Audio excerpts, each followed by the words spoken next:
In the previous two videos, I've built very strongly on this idea that football is memoryless, that even events that happened quite recently in the past, maybe even just a minute ago, have no effect on what happens now. And that was the underlying assumption of first our Markov chain model, and then the expected threat that we calculated from data. But we always knew that this was just an assumption, and that assumption can be improved on. So in this lecture, we're going to go from a position-based expected threat, where we assume where you have the ball at this exact moment is what determines the value, to an event or action-based expected threat, where you assume that the action you've just done, the pass you've just made, the dribble you've just made, is the thing that gives the value. And I think this is a really important distinction because football is a dynamic game. It's not that you stand still with the ball at a particular point, it's what you actually do with the ball. It's how you move the ball. And that means that this assumption, I think the action-based assumption, is overall a better model than the position-based expected threat. It's very important that we learn this extra skill of thinking how we go from the value of a position, where we are now, to how we evaluate an action, where we're going to go to, or how we got there. And that's what we're going to do today. Now, before we can calculate position-based expected threat, we need to just take a little detour, and that's into something that we call possession chains. The best way of explaining a possession chain is just to show you one. This is a very nice example. This is a goal for Liverpool against Brighton from a few seasons back, and the company Opta have visualized the steps that went into scoring that goal. And you can actually imagine the run that Firmino made. First the run that Salah's making, and Firmino must be running at the same time, and Mane is also running, collects the ball, passes it to Firmino, who scores. And there's a number of nice statistics. So even just, we're going to talk about expected threat today, but even just from these types of possession chains, we can get a number of very useful statistics which characterize the type of attack a team does. So they look at the direct speed, how fast it moved in meters per second. So this is the meters is measured how far it's traveled here, and how long does it take to travel, so that the whole goal goes, speed it goes at meters per second 13.13. Direct speed is from here to here is 7.8 meters per second. How long the sequence is, you can also measure things like passing tempo inside these possession chains. So there is a lot of statistics that you can pick out of these possession chains which allow you to characterize teams, for example. But that's not what we're going to go into today. We're going to just look at the value associated with these things. And here's the example if you implement it on the next sheet. So the next sheet goes step by step how you calculate a possession chain. Now there's a number of design decisions that you have to make here. One of the most important one is, when is a possession chain broken? In this particular case, Liverpool had the ball the entire time. There was no point at which the opposition had it.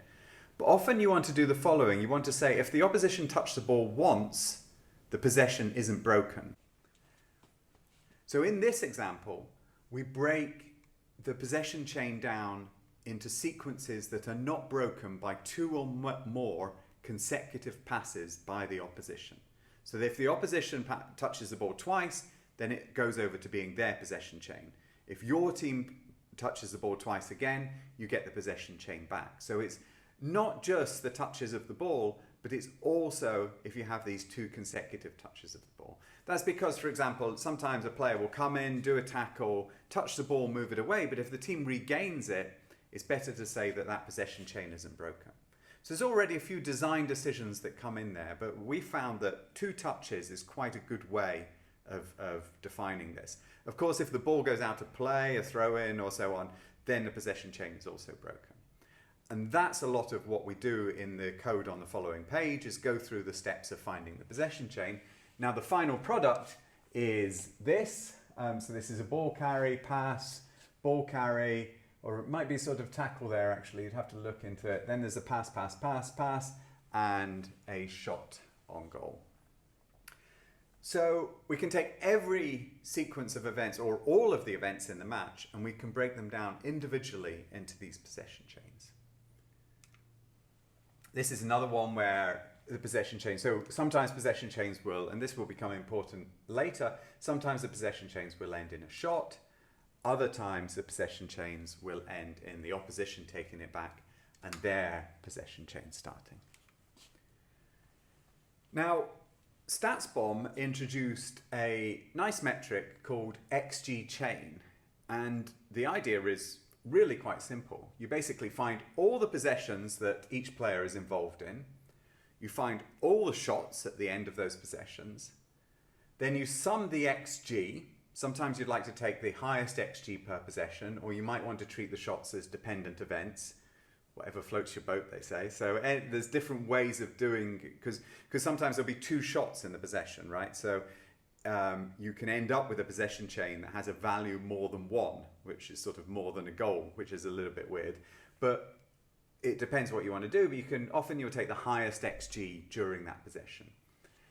Then you assign that sum to each player, however involved they were. Now this is really important here. The XG chain metric doesn't care if you were the person who shot, doesn't care if you were the person who played the assist pass.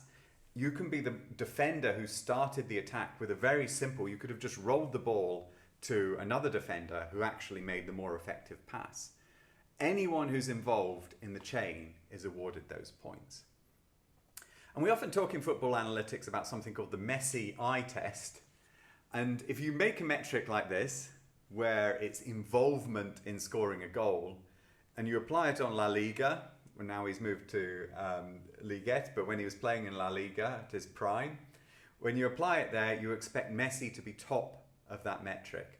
And that's because he's involved, even if he's not always the one who's scoring the goals, and he often is that too, and he's maybe not always the person who's doing the assists, and he's often that too, he's always involved in some form of the play. And here you see that Messi is a long way out on top of this XG chain, and in this particular season where he was playing with Luis Suarez is also up there. And so this idea of XG chain passes the Messi test.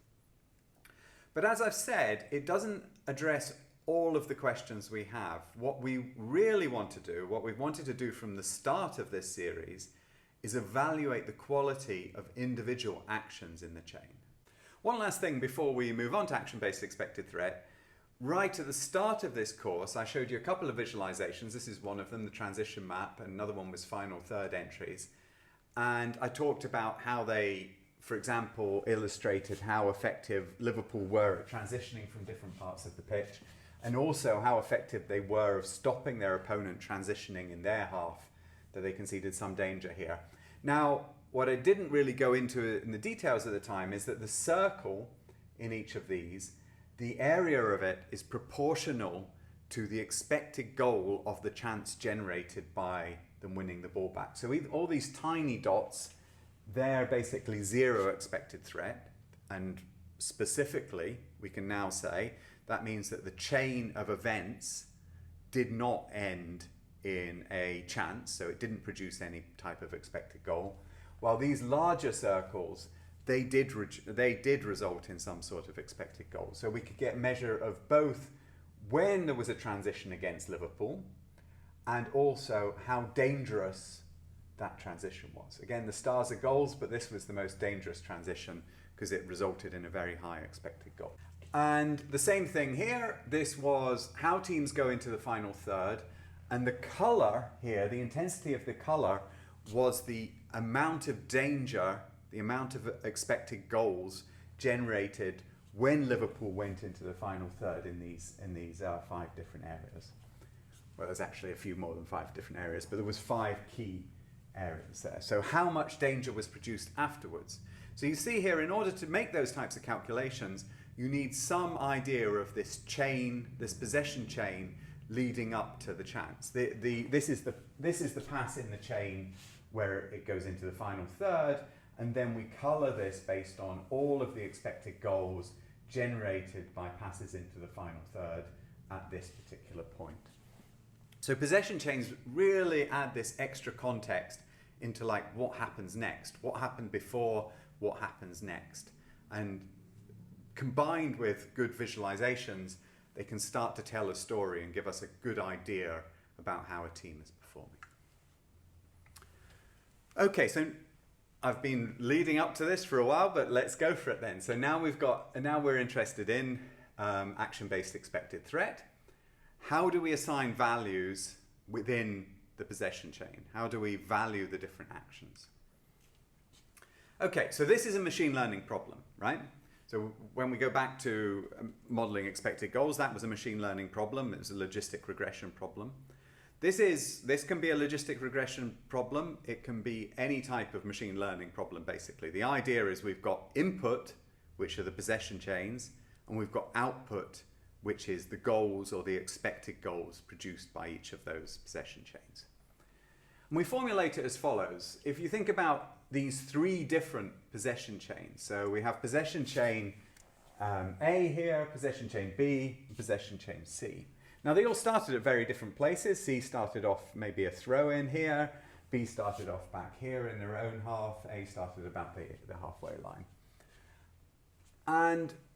But we see that during those possession chains, they all had quite a similar pass, right? So they all went from here into the box. And one of them afterwards resulted in a shot. We might say it might have resulted in a goal, for example. While other of them resulted in passes, went out of play. This one went out of play in that direction. So we've got three different chains, three different outcomes. The machine learning problem is to evaluate this pass in particular. We'll focus on this pass in particular where three of them happen to have gone through. And what we do is the following. We take each of the chains and we write down the start and the end coordinates of the passes. So this is the first pass in chain A. It's just one near to the halfway line. This is the second pass in chain A. And we go do the same for chain B, for chain C. We write down the start and end coordinates of all of the passes. Now, as I said before, B ended in a shot. And let's say that the expected goal value of that particular shot was 0.2. It's this data that we can then use to fit our action-based expected threat model. This is input data. This is the passes that took place. And this is output data in terms of which passes were in a chain that ended in a shot. Here's a one for shot. And then also we associate, well, what was the expected goals of that shot in order to measure the quality of the chance. I think it's worth me pausing at this stage to emphasize the action-based difference here. So when we looked at the position-based expected threat, we just had the current position of the ball, so we only had one X and Y coordinate and tried to predict the future position. Now we have both the start point and the end point of the particular action. We might have other qualifiers of the action. Was it a header? Was it a cross? All of those types of things could also go into this model. But just to start with, we're just looking at the coordinates. So once we have the data organized in this way, we go through a couple of steps in order to measure the expected threat of it, to measure the action-based expected threat. So here on the left, we have a matrix of actions. So these are going to be our input variables. And here on the right, we have two outcomes, which are going to be our output variables. And the output was whether there was a shot or not, and if there was a shot, what was the expected goals of that shot. And we're going to try to predict them using our favorite machine learning method. We might use linear regression. Well, we could use logistic regression. In the worksheet, we use XGBoost. I have to say that XGBoost has nothing to do with expected goals. That's just the name of the technique. But there's lots of different machine learning methods that we can use in order to do that fitting. And we do the fitting. And first of all, I said there's two stages here. First of all, we calculate the probability of a shot given x1, y1, x2, y2. So these are our input variables, which are aspects of the action, we can actually take in more input variables. We can take in whether it was a cross or not, whether it was made under pressure. We're going to look a little bit later on at those types of things. But the basic model, the basic idea is to take the start and the end coordinates of the action and try and predict whether they end up in a shot and what the XG of that shot is. So first stage, we do a regression to find out the shot given the coordinates of the pass, the start and end coordinates of the pass. Then once we've done that, the next stage is we say, well, for the ones where there was a shot, what was the probability of a goal given all of these properties of it? So again, same input variables, but now we just take these two rows because there was a shot and we fit the model to them. These two rows are the only ones we take in the second model. So now we've got the probability of a shot and the probability of a goal. If we multiply those two things together, that just looks like this, that the expected threat for an action with these start and end coordinates is the probability of the goal given a shot times the probability of a shot given the coordinates of the action. Or just to possibly say the same thing one more time in a slightly different way, we start off by building possession chains of every possession. And again, the key here was that lots of times passes will go through similar areas. So we probably never have exactly the same pass twice, but we have very similar passes twice. And when we do the fitting method, that will be picked out by here, because passes that have that, in this case we say 10% of passes like that result in a goal, and then we end up calculating 0.1 expected threat, because that will be the probability of a goal given that we're in a chain with that particular type of pass. I do want to pause and say that I've written here that and I think this is important to remember, the basic idea of expected threat is that it's all in the units of goals. So if a pass always resulted in a goal, we give it value 1. And if a pass, as this one, results in a goal 10% of the time, we want to give it value 0.1. Now, it's by no means perfect, this, and we shouldn't take this value too literally, but that's the idea, that's the underlying idea of those types of values, as it was with position-based expected threat. So here is the output of the algorithm that we do on the next page to calculate this. And you can actually see the values that it's assigned here. This first pass has a value of 0.02 xt, so it's worth 2% of a goal, you can say. The back pass is worth less, 0.6% of a goal. Pass across the field here is worth 1.1% of a goal. And now this is something that wouldn't really have been picked up by our initial model. Those two models, those two passes here on the outside, when we were just using a position-based expected threat, these wouldn't have increased value so much. But you still see, for this model, it captures this idea that it's the action and not just the position, and this one gets valued at 1.3% as a good pass.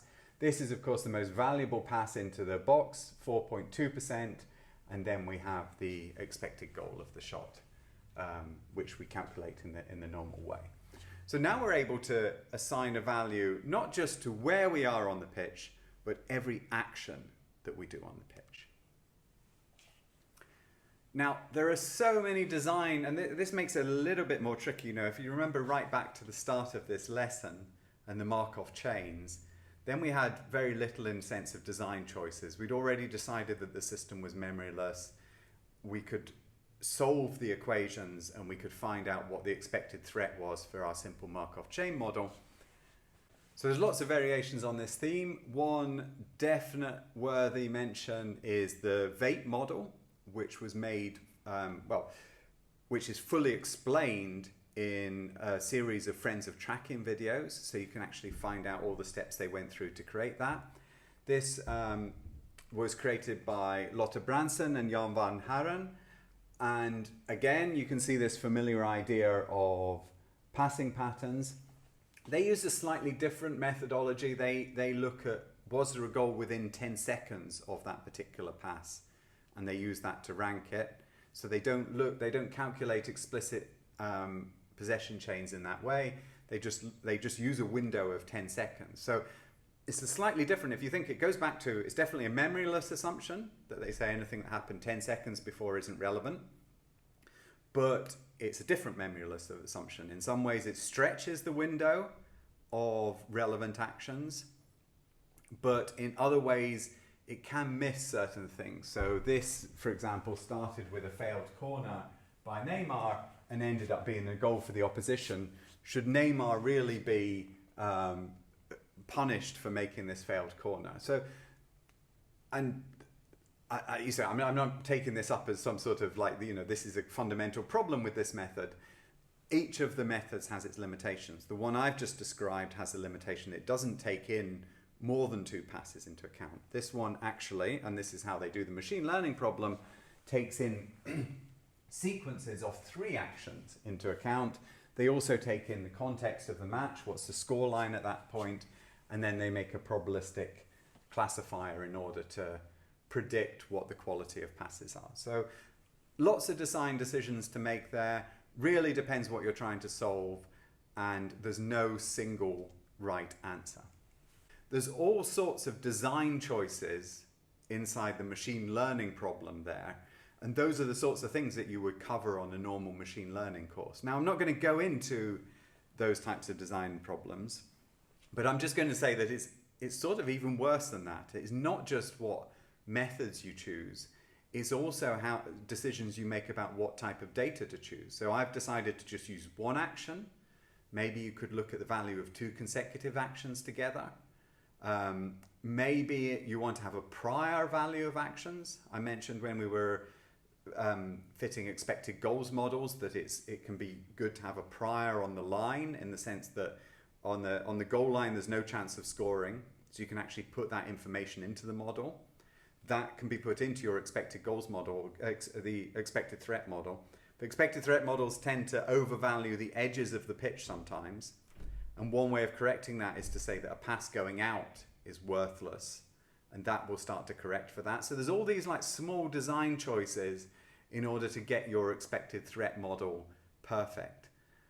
So all we've done today, and I've said most of these things. One I wanted to mention is also you can use these long short-term memory neural networks to predict sequences of actions. That's another design choice that you can have. So there's just loads of ways of doing this. And this brings us back to something I wrote right at the start of this lesson, and that's about the naming conventions for expected threat. This wheel of position-based and action-based expected threat has been reinvented several times with several different names, several different choices about what machine learning methods are used. Some of them are fully described, some of them just remain inside the company who's produced them. There's lots of different ways of solving this type of problem, and it really takes a little bit of experience to work out what is the best method to use, what kind of adjustments should I make. And it also depends on the application that you're using. So there's no single answer to the expected threat. Of course, the one I've produced, I think, is one of the good ones, but there's no sort of final answer that we've got the best position-based or action-based expected threat model ever.